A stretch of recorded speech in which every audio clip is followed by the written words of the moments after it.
पिथोरे वेझो ॻोठ वली मोहम्मद मंगरे में अॻूणे वफ़ाक़ी वज़ीर ऐं फ़ेली अॻवान फ़कीर जादव मंगरे जो चालीहो थियो। सूबाई वज़ीर सैयद सरदार शाह, नवाब तैमूर टालपुर, पीपी अॻवान सैयद नूर अली शाह, ख़ालिद सिराज सुमरे, ख़ालिद जान सरंदी, पीर वलीउल्लाह जान, पीर बख्श जोणेजे, फ़कीर मोहम्मद बख्श ख़ासकेली, फ़कीर मोहम्मद अली वसाण समेत इलाइक़े वासियुनि वॾे अघ में चालीहे में शिरकत कई। उन मौक़े ते SNTV न्यूज़ सां ॻाल्हाईंदे सूबाई वज़ीर सरदार शाह, ख़ालिद जान सरंदी ऐं ॿियनि चयो त फ़कीर जादव मंगरियो हिकु घण रुखी शख़्सियत जो मालिक हो। संदसि ख़िदमतूं हमेशह यादि रखियूं वेंदियूं। ऐं उनखे मामू करे चवंदोसि, मूंखे भाणे जो चवंदो ऐं दो के असां पाण में इलेक्शनूं बि कयूं।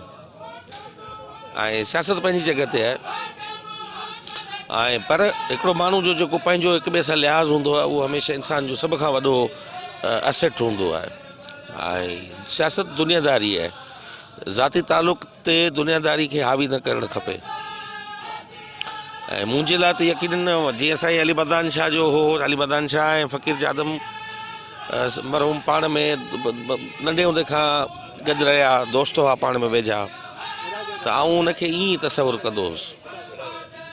पर इंसान जी हयाती आहे, उन ते बका कोन्हे, पर यकीनन हिकिड़ो वॾो ख़्यालु आहे असांजी हिते उमरकोट जी सियासत में। फ़कीर जादव मंगरियो हिते असांजो ॿारनि वार गबो ऐं फ़कीर जादव जो विछड़ो उहो सॼे हिन इलाइक़े बल्कि सिंध लाइ तमामु वॾो आहे।